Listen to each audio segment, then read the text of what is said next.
my dear students. How are you all? I hope you all are doing good. Welcome to our channel NCERT section. I am Prabhavi Mishra. आज हम class 8 का chapter number 6 reproduction in animals पढ़ेंगे। तो चलिए हम chapter को start करते हैं। देखिए, जैसे हमारे सर्वाइवल के लिए डाइजेशन, रेस्पायरेशन, सर्कुलेशन, एक्सक्रीशन ये सारे बहुत इंपॉर्टेंट प्रोसेस हैं, है ना।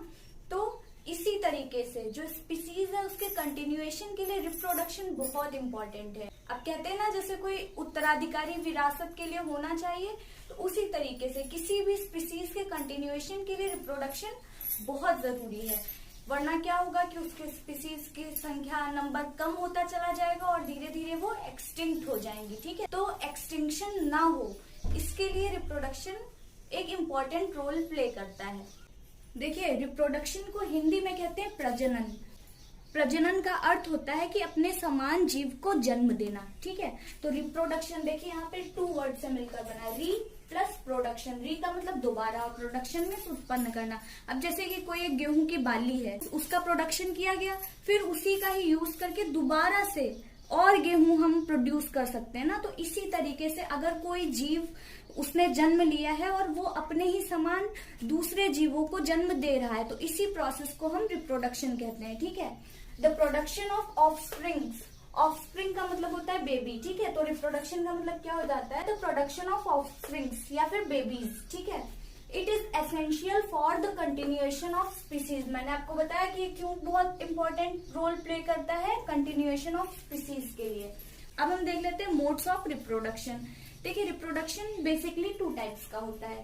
First is asexual reproduction and next is sexual reproduction. देखिए, यहाँ पे नेम में ही है एसेक्सुअल, ए प्लस सेक्सुअल।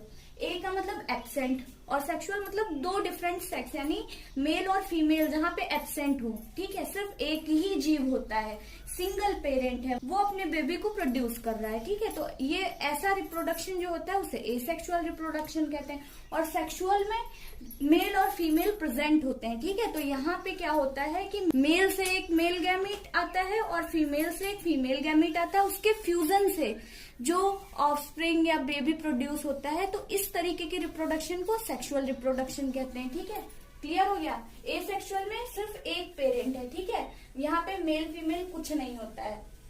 अब देखिए, reproduction in which only single parent, इसको आप अंडरलाइन कर लीजिए, only single parent is involve to produce offspring. बेटा, ये वाला रिप्रोडक्शन जो होता है एसेक्सुअल, ये मोस्टली जो माइक्रोस्कोपिक ऑर्गेनिज्म होते हैं उनमें पाया जाता है। वो इतने छोटे होते हैं, उनमें मेल फीमेल कुछ नहीं होता है। ठीक है, तो अब ये किस तरीके से होता है, इसके एग्जांपल्स है budding, binary fission, fragmentation etcetera. ठीक है, तो इनको मैं अभी आगे समझाऊंगी आपको। और ये किन किन जीवों में होता है, it takes place in amoeba, hydra, yeast, euglena, bacteria etcetera, paramecium. ऐसे बहुत सारे छोटे जीव हैं जिनमें ये एसेक्सुअल रिप्रोडक्शन पाया जाता है। अब देखते हैं sexual reproduction. The type of reproduction that involves the production of an offspring by the fusion of a male gamete and a female gamete. ठीक है, देखिए यहाँ पे एक मेल होगा, ये मान लीजिए कोई मेल है और ये एक फीमेल है। ठीक है, तो यहाँ ये मेल गैमीट प्रोड्यूस करेगा और ये फीमेल गैमीट प्रोड्यूस करेगी। इन दोनों के फ्यूजन से, इन दोनों गैमीट्स के फ्यूजन से जाइगोट बनेगा और वो जाइगोट बाद में डेवलप होता है बेबी में। ठीक है, तो यहाँ पे क्या हो रहा है, यहाँ पे 2 पेरेंट्स इन्वॉल्व हैं। बेटा देखिए, ये मोस्टली जो है वर्टिब्रेट्स में होता है। वर्टिब्रेट का मतलब जिनमें भी ये रीढ़ की हड्डी पाई जाती है, वर्टिब्रल कॉलम पाया जाता है। ठीक है, इसके अलावा भी कई सारे जीव हैं जिनमें सेक्सुअल रिप्रोडक्शन होता है, लेकिन मोस्टली मैंने बताया कि एक जनरल टर्म्स में अगर आप ले लो तो जितने भी वर्टिब्रेट्स हैं उनमें सेक्सुअल रिप्रोडक्शन होता है। ठीक है, तो देखिए इसके एग्जाम्पल्स हम सभी देखते हैं, जानते हैं, human, cat, dog, cow, frog, hen, monkey etcetera. आपको जितने भी याद आ रहे हो आप कोई भी लिख सकते हैं। और आपने देखिए क्लास 7th में आपने रिप्रोडक्शन इन प्लांट्स भी पढ़ा था ना, तो उसी तरीके से थोड़ा थोड़ा वैसा ही है। अब देखिए, पहले हम सेक्सुअल रिप्रोडक्शन के बारे में पढ़ लेते हैं। ठीक है, मुझे पता है कि आपकी बुक में एक टेबल बनी है जिसमें आपको यंग वंस के नेम्स लिखने उन एनिमल्स के, वो मैं अभी आपको लिखवा दूंगी, ठीक है। तो सेक्सुअल रिप्रोडक्शन में फर्स्ट हेडिंग है मेल रिप्रोडक्टिव ऑर्गन्स, ठीक है। सबसे पहले हम देख लेते हैं कि मेल रिप्रोडक्टिव ऑर्गन्स में क्या क्या आता है। It includes a pair of testis, 2 testis होते हैं, ठीक है। अगर हम एक टेस्टिस की बात करते हैं तो उसे टेस्टिस लिखते हैं, यहाँ पे आई होगा। और अगर हम पेयर मतलब दोनों टेस्टिस की बात करते हैं तो ये प्लूरल में ई होता है, ठीक है, इस चीज का ध्यान रखिएगा। और 2 स्पर्म डक्ट्स होती हैं जिन्हें हम वास डिफरेंस कहते हैं। मैं आपको क्लास 8 के लेवल के हिसाब से पढ़ाऊंगी, ठीक है। तो आपकी बुक में जितना लिखा है मैं उतना ही लिखवा रही हूँ जो आपके लिए सफिशिएंट है। बाकी और भी पार्ट्स होते हैं जैसे एपिडिडाइमिस होता है, ठीक है, और कई सारी ग्लैंड्स भी होती हैं जैसे प्रोस्टेट ग्लैंड है, बल्बोयूरिथ्रल ग्लैंड है, लेकिन वो सब आप हायर क्लास में पढ़ेंगे, ठीक है। तो आपकी बुक में सिर्फ 2 स्पर्म डक्ट्स दे दिया है, इसका नेम नहीं दिया है, वैसे इसको वास डिफरेंस कहते हैं, ठीक है, वास डिफरेंस, ठीक है। तो 2 स्पर्म डक्ट्स होती है और एक पेनिस होता है। अभी मैं आपको डायग्राम भी दिखा दूंगी, ठीक है। Testis produce the male gametes called sperms. जो टेस्टिस होते हैं वही मेल गैमेट्स प्रोड्यूस करते हैं और उनको हम स्पर्म्स कहते हैं। और एक बार में मिलियंस ऑफ स्पर्म्स प्रोड्यूस होते हैं, ठीक है, टेस्टिस से। ये देखिए आपकी बुक में ये मेल रिप्रोडक्टिव ऑर्गन का डायग्राम दिया हुआ है, इसमें आपको 3 पार्ट्स क्लियरली दिख रहे होंगे। ये 2 टेस्टिस हैं, ठीक है, इसीलिए हमने लिखा था अ पेयर ऑफ टेस्टिस। और ये 2 स्पर्म डक्ट्स हैं जिन्हें हम वास डिफरेंस कहते हैं, और ये पीनस है। तो ये 3 मेन पार्ट्स होते हैं। अब देखिए ये एक ह्यूमन स्पर्म का डायग्राम है, ये बहुत ही स्मॉल होते हैं साइज में। इसके मेनली 3 पार्ट्स होते हैं, एक हेड होता है, ये मिडिल पीस और ये टेल। हेड में ये ऊपर की तरफ एक्रोसोम होता है जिसमें कई सारे एंजाइम्स भरे होते हैं, ठीक है। और वो एंजाइम्स जो ओवम होता है उसकी जो वॉल लेयर्स होती हैं उनको डिसॉल्व कर देते हैं, ठीक है। और इसी हेड के अंदर एक बड़ा सा न्यूक्लियस होता है, और ये जो मिडिल पीस है इसमें माइटोकॉन्ड्रिया होते हैं जो कि आपस में कॉइल्ड रहते हैं, ठीक है, वही एनर्जी प्रोवाइड कराते हैं। और इसी में ही सेंट्रियोल भी होता है। और ये जो ये टेल है इसके अंदर एक्सियल फिलामेंट होता है, ठीक है, जो कि मूवमेंट में हेल्प करता है। ये डायग्राम भी आपके लिए बहुत इंपॉर्टेंट है, कई बार आपको एग्जाम में बनाने के लिए भी आता है, तो इसे आप अच्छे से देख लीजिए। तो अब हम स्पर्म के बारे में लिख लेते हैं। Sperms are very small in size, ये बहुत ही छोटे होते हैं। Each has a head, a middle piece and a tail. और हर पार्ट में क्या क्या होता है मैंने आपको ये भी बताया। देखिए each sperm is a single cell.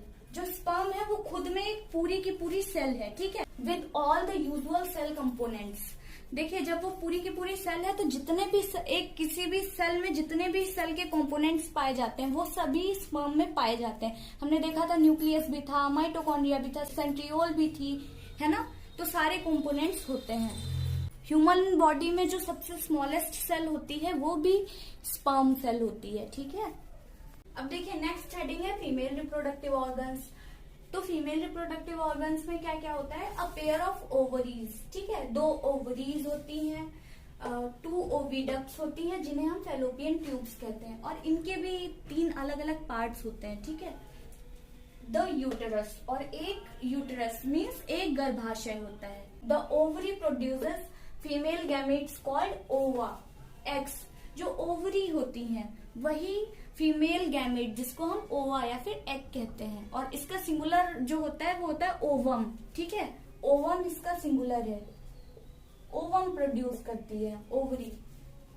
In humans a single matured egg is released into the oviduct by one of the ovaries every month. देखिए जो फीमेल्स होती हैं उनमें जितने भी एग्स हैं वो उनके बर्थ से पहले ही बन जाते हैं। एग्स कभी भी बर्थ के बाद में नहीं बनते हैं फीमेल्स में, ठीक है, लेकिन वो मैच्योर होना प्यूबर्टी के बाद स्टार्ट करते हैं, ठीक है। तो प्यूबर्टी के बाद से क्या होता है ह्यूमंस में प्यूबर्टी के बाद से हर मंथ एक सिंगल एग मैच्योर होता है, ठीक है। एक सिंगल एग मैच्योर होगा और किसी भी एक ओवरी से, 2 ओवरी होती है ना, तो किसी भी एक ओवरी से हर मंथ एक सिंगल एग मैच्योर होता है और फिर वो ओविडक्ट में आ जाता है, ठीक है। Uterus is the part where development of the baby takes place. देखिए, जो मदर होती है, माँ के गर्भाशय में ही बच्चे का डेवलपमेंट होता है ना, तो वो जो यूटेरस है वो बच्चे के डेवलपमेंट के लिए। Egg is also a single cell. जैसे स्पर्म एक पूरी की पूरी सेल थी, ऐसे ही एग भी एक सिंगल सेल है, ठीक है। इसके अंदर भी वो सारे कंपोनेंट्स पाए जाते हैं जो भी किसी सेल में पाए जाते हैं, जैसे कि न्यूक्लियस है, माइटोकॉन्ड्रिया है। तो ये सारी चीजें जो एग होता है, जिसे ओवम कहते हैं, उसमें भी पाए जाते हैं। तो चलिए हम डायग्राम देख लेते हैं। ये देखिए, ये ह्यूमन में फीमेल रिप्रोडक्टिव ऑर्गन का डायग्राम है, ठीक है। इसमें आपको ये 3 मेन पार्ट्स क्लियरली दिख रहे होंगे। ये देखिए, 2 ओवरीज हैं, 2 ओविडक्ट्स हैं जिन्हें हम फैलोपियन ट्यूब कहते हैं, और ये जो बीच में है ये है यूटेरस, जिसे गर्भाशय कहते हैं। और ये ओवम का डायग्राम बना हुआ है, ठीक है। देखिए, ये एक पूरी एक सिंगल सेल होती है, तो इसमें सारे कंपोनेंट्स होते हैं। न्यूक्लियस आपको विजिबल हो रहा होगा, और अदर कंपोनेंट्स भी होते हैं। अब देखिए, जो डिफरेंट एनिमल्स होते हैं उनमें एग का साइज अलग अलग होता है, ठीक है। जैसे ऑस्ट्रिच का जो एग होता है वो लार्जेस्ट होता है। वर्ल्ड में जो लार्जेस्ट एग सेल है वो है ऑस्ट्रिच का एग, ठीक है। और अगर ह्यूमन बीइंग की बात करें, जैसे स्पर्म ह्यूमन बीइंग में सबसे स्मॉलेस्ट सेल थी, है ना, तो ऐसे ही एग जो ओवम है वो ह्यूमन बीइंग में लार्जेस्ट सेल होती है। बेटा, आपको ओवा और ओवम का डिफरेंस क्लियर हो गया है ना। ओवा का मतलब होता है बहुत सारे एग्स, ठीक है, और ओवम का मतलब होता है एक एग, सिंगल एग, ठीक है। ओवा मीन्स बहुत सारे एग और ओवम का मतलब एक एग। अब देखिए, जो टेबल छूट गई थी वो हम देख लेते हैं।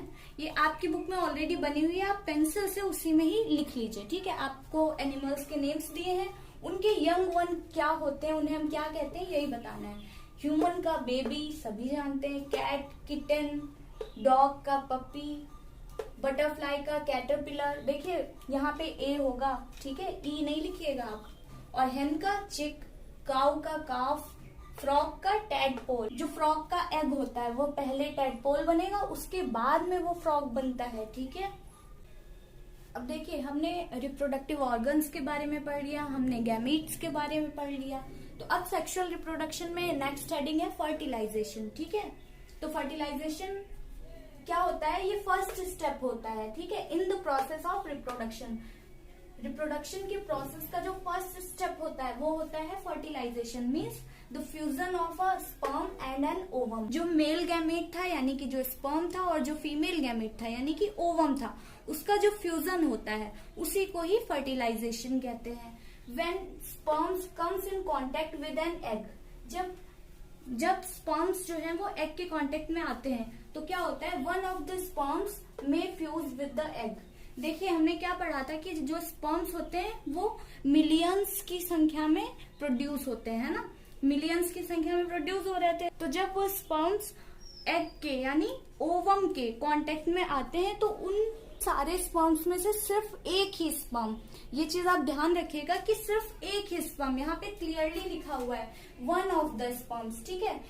कोई भी एक स्पर्म एग से जाकर के फ्यूज हो जाता है, ठीक है, वो एक ही स्पर्म एग को फर्टिलाइज करेगा। तो such fusion of the egg and the sperm is called fertilisation. तो यही ये जो फ्यूजन है इसी को ही फर्टिलाइजेशन कहते हैं, ठीक है। आपको समझ आ गया क्या था फर्टिलाइजेशन? मेल गैमेट यानी कि स्पर्म और फीमेल गैमेट यानी कि ओवम, इनके फ्यूजन को ही फर्टिलाइजेशन कहते हैं, ठीक है। अब देखते हैं कि फर्टिलाइजेशन में होता क्या है, एक्चुअली क्या होता है। During fertilisation the nuclei of the sperm and the egg fuse to form a single nucleus, ठीक है, ये होता है फर्टिलाइजेशन में। देखिए, अभी आपने क्या पढ़ा था कि स्पर्म एक पूरी की पूरी सेल है ना, और आपने ये भी पढ़ा था कि ओवम भी अपने में पूरी की पूरी सेल है। तो आपको ये लग रहा होगा कि जब स्पर्म और ओवम फ्यूज हुए तो वो डबल सेल बन गई, नहीं, वो सिंगल सेल ही बनेंगी, ठीक है। उनमें बस क्या होता है, देखिए, फर्टिलाइजेशन में जो स्पर्म है उसका जो न्यूक्लियस है वो एग सेल में चला जाता है, और जो एग सेल का न्यूक्लियस होता है वो दोनों न्यूक्लियस फ्यूज हो जाते हैं, ठीक है। तो वो दोनों न्यूक्लियस मिलकर के एक सिंगल न्यूक्लियस बना लेते हैं, बस यही फर्टिलाइजेशन में होता है। और वो सिंगल न्यूक्लियस, दो न्यूक्लियाई के मिलने से जो सिंगल न्यूक्लियस बनता है वो डिप्लॉइड होता है। ये है एग सेल, ठीक है। इसके अंदर एक न्यूक्लियस ऑलरेडी था और स्पर्म आया, उस स्पर्म का न्यूक्लियस इस एग सेल में जाकर के इस वाले न्यूक्लियस से फ्यूज हो गया, ठीक है। तो जब ये सिर्फ एक सिंगल न्यूक्लियस था तब ये हैप्लॉइड था, ठीक है। और जब ये दो न्यूक्लियस फ्यूज हो गए तो ये डिप्लॉइड न्यूक्लियस है, ठीक है। समझ आ गया? तो यही होता है फर्टिलाइजेशन में। This results in the formation of a fertilised egg और जाइगोट। अब देखिए ये डिप्लॉइड न्यूक्लियस वाली सेल है, इसको क्या कहते हैं? इसको फर्टिलाइज्ड एग कहते हैं, ठीक है। उस फर्टिलाइज्ड एग को जाइगोट कहते हैं। ये वर्ड आपको याद रखना है, जाइगोट, ठीक है। ये जाइगोट होता है और यही डेवलप होकर के बाद में क्या बनाता है? न्यू इंडिविजुअल, ठीक है। यही ऑफस्प्रिंग या फिर यही बेबी को जन्म देता है, ये जाइगोट ही। अब देखिए जाइगोट कैसे बन रहा था? ये है मेल, ठीक है, और ये है फीमेल।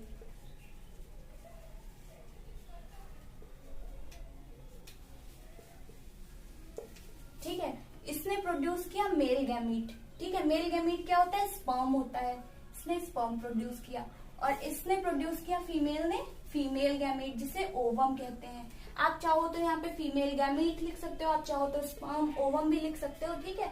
और यही जब फ्यूज हुए, ये जब फ्यूज हुए, ठीक है, तो क्या बनता है? जाइगोट। इनके फ्यूज होने से ही जाइगोट बना। तो ये प्रोसेस है, ये फ्यूजन की प्रोसेस है, इसी को ही फर्टिलाइजेशन कहते हैं। और रिप्रोडक्शन के प्रोसेस में ये होता है फर्स्ट स्टेप, ठीक है। First step of reproduction. Actually यहाँ पे सेक्सुअल रिप्रोडक्शन लिखना ज्यादा सही रहेगा, ठीक है। ये सेक्सुअल रिप्रोडक्शन का फर्स्ट स्टेप होता है, ठीक है। तो क्या हुआ था? ये जो स्पर्म है इसका न्यूक्लियस और फीमेल एग, जो फीमेल एग था उसका न्यूक्लियस मिलकर के दोनों फ्यूज हो गए एक सिंगल सेल के अंदर। ये जो डिप्लॉइड न्यूक्लियस है, तो इस वाली सेल को फर्टिलाइज्ड एग या जाइगोट बोला गया, ठीक। बेटा देखिए, आपको हैप्लॉइड और डिप्लॉइड में अगर कंफ्यूजन हो रहा हो, आपको ये नहीं याद रहता है तो कोई बात नहीं, लेकिन आप हायर क्लास में, आप जब भी हायर क्लास के, आप 9th में भी आप यही पढ़ोगे जाकर के। हैप्लो जो वर्ड होता है, हैप्लो, इसका मतलब होता है सिंगल, वन, ठीक है। और ये डाई का मतलब भी होता है टू, ठीक है। तो डिप्लॉइड का मतलब होता है टू। जहां पे भी सिंगल न्यूक्लियस होता है वो हैप्लॉइड होता है, और जहां पे भी जो दो मतलब सिंगल न्यूक्लियस जाकर के फ्यूज हो जाता है तो वो होता है डिप्लॉइड, ठीक है। तो ह्यूमन में ये जो जाइगोट है ये हमेशा डिप्लॉइड होगा। ये आपको याद रहता है तो ठीक है, नहीं याद रहता है तो कोई बात नहीं। आपको बस ये समझ लेना है कि जाइगोट के अंदर 2 न्यूक्लियाई, एक मेल का और एक फीमेल का, वो आकर के फ्यूज हुए हैं, ठीक है। ये आपको समझ लेना है और ये डायग्राम अगर आप बना लोगे तो अच्छा रहेगा। देखिए, आपने अभी डीएनए के बारे में पढ़ा नहीं है, लेकिन उसके बारे में सुना जरूर होगा। जो न्यूक्लियस होता है, न्यूक्लियस के अंदर ही डीएनए पाया जाता है, ठीक है। और उसी की वजह से कैरेक्टर्स जो होते हैं वो बेबी के द्वारा इनहेरिट किए जाते हैं। तो यहाँ पे क्या हो रहा था? सेक्सुअल रिप्रोडक्शन में क्या हो रहा था? जो जाइगोट था उसके अंदर एक मेल का न्यूक्लियस था और एक फीमेल का, वही आकर के फ्यूज हुआ था ना, है ना? यही तो हमने पढ़ा है। तो इसका मतलब है जो मदर के कैरेक्टर्स होंगे, जो बेबी होगा उसके अंदर मदर के भी कैरेक्टर्स इनहेरिट करेगा वो, और फादर के भी कैरेक्टर्स इनहेरिट करेगा, ठीक है। तो इसीलिए जो बच्चे होते हैं वो, उनमें काफी सारे कैरेक्टर्स उनके मदर और फादर उन दोनों से मिलते जुलते होते हैं, है ना। और कई बार क्या होता है कि जो भाई बहन होते हैं उनमें भी आपस में कुछ कैरेक्टर्स सिमिलर होते हैं। क्यों? क्योंकि उनके मदर फादर एक ही हैं। जो न्यूक्लियस है, न्यूक्लियस के अंदर डीएनए होता है, तो न्यूक्लियस जो होता है इसकी वजह से इनहेरिट हो रहा है। तो फादर का भी न्यूक्लियस आया था, मदर का भी न्यूक्लियस आया था, है ना। तो यानी दोनों के कैरेक्टर्स बच्चे के अंदर जाते हैं। ये देखिए, ये आपकी बुक में फर्टिलाइजेशन का डायग्राम बना हुआ है। इसमें ये एग, ये पूरा का पूरा ओवम, ये एक एग सेल है, ठीक है। ये देखिए स्पर्म्स आ रहे हैं, स्पर्म्स कई सारे आते हैं लेकिन फर्टिलाइज सिर्फ एक ही स्पर्म करता है, ठीक है। और उसी का ही न्यूक्लियाई जाकर के ओवम के न्यूक्लियाई के साथ में फ्यूज हो जाएगा। ये देखिए, ये जाइगोट है, इसमें आपको साफ साफ दिखाई दे रहा है कि ये 2 न्यूक्लियाई फ्यूज हो रहे हैं, है ना। एक मेल का न्यूक्लियाई है और एक फीमेल का न्यूक्लियाई है। तो ये जो फिगर है ये है जाइगोट का, जिसे फर्टिलाइज्ड एग भी कहते हैं। ठीक है बेटा, जो न्यूक्लियस होता है वो सिंगुलर होता है और जो न्यूक्लियाई होता है, एक से ज्यादा न्यूक्लियस को न्यूक्लियाई कहते हैं। देखिए मदर फादर के कैरेक्टर्स क्यों ट्रांसफर हो रहे थे? फर्टिलाइजेशन की वजह से, है ना। फर्टिलाइजेशन प्रोसेस की ही वजह से बेबी में मदर और फादर दोनों के कैरेक्टर्स ट्रांसफर हो रहे थे, इनहेरिट हो रहे थे। अब देखिए ये जो फर्टिलाइजेशन होता है ये 2 टाइप्स का होता है। ठीक है, एक होता है इंटरनल फर्टिलाइजेशन और दूसरा होता है एक्सटर्नल फर्टिलाइजेशन। इंटरनल फर्टिलाइजेशन का मतलब है कि फीमेल की बॉडी के अंदर फर्टिलाइजेशन हो, उसे हम इंटरनल फर्टिलाइजेशन कहते हैं। और एक्सटर्नल फर्टिलाइजेशन में जो फीमेल की बॉडी के बाहर फर्टिलाइजेशन होता है। अब बाहर कहाँ पे होगा? जैसे वाटर में हो गया। ठीक है, ऐसा फर्टिलाइजेशन एक्सटर्नल फर्टिलाइजेशन होता है। तो चलिए लिख लेते हैं, fertilisation which takes place inside the female body is known as internal fertilisation. Example है in humans, cows, dogs, hens etcetera. जितने भी आपको मैमल्स हैं उनमें तो इंटरनल फर्टिलाइजेशन ही होता है। अब देखिए external fertilisation, fertilisation which takes place outside the body of the female. ठीक है, एज इन वाटर, जैसे कि वाटर में होता है। ये मैंने आपको अभी बताया। It is very common in aquatic animals. जो एक्वेटिक एनिमल्स हैं, जो जलीय जीव हैं, उनमें ये एक्सटर्नल फर्टिलाइजेशन बहुत ही कॉमनली देखा गया है। आप देखिए रेनी सीजन में आपको फ्रॉग के एग झुंड में तैरते हुए दिख जाएंगे। ठीक है, इसका एग्जाम्पल है फिश, फ्रॉग, स्टारफिश एक्सेट्रा। और भी कई एक्वेटिक एनिमल्स होते हैं जिनमें एक्सटर्नल फर्टिलाइजेशन होता है। देखिए मैं आपको एग्स दिखा दे रही हूँ फ्रॉग के। ये देखिए ये फ्रॉग के एग्स हैं। ये रेनी सीजन में आपको पॉन्ड में या किसी भी वाटर स्ट्रीम में आपको दिखाई दे जाएंगे, ऐसे ही झुंड में तैरते हुए दिखाई देंगे। ठीक है, और ये जैसे हेन का एग होता है, ऊपर हार्ड कवरिंग होती है, हार्ड शेल होता है, इस तरीके के नहीं होते हैं ये एग। ये एग जेली की तरह, जो एक जेली की तरह कंपाउंड होता है, उसी से ही आपस में एक चिपके हुए से नजर आएंगे और ये झुंड में ही दिखाई देंगे आपको। अब देखिए आपको ये लग रहा होगा कि हेन तो एक बार में एक ही एग देती है, लेकिन ये फ्रॉग इतने सारे एग क्यों दे देते हैं? बेटा देखिए हेन में इंटरनल फर्टिलाइजेशन होता है। ठीक है, तो इंटरनल फर्टिलाइजेशन में क्या होता है कि फीमेल बॉडी के अंदर फर्टिलाइजेशन होता है, तो उसमें मतलब ये श्योरिटी होती है कि हाँ एग इससे फर्टिलाइज हो ही जाएगा और उसे हार्श एनवायरनमेंट भी नहीं फेस करना पड़ता है।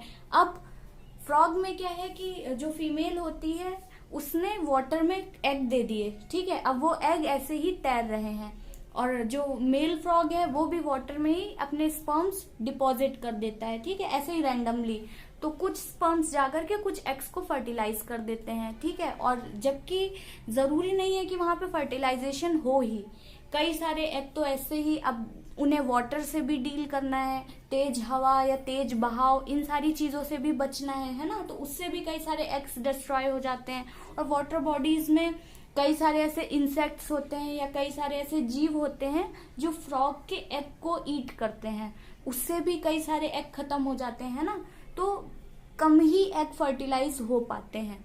तो इसीलिए वो इतनी ज्यादा मात्रा में एग देते हैं कि कम से कम कुछ एग्स तो फर्टिलाइज हो ही जाए। ठीक है, आपने टेस्ट ट्यूब बेबीज के बारे में सुना ही होगा।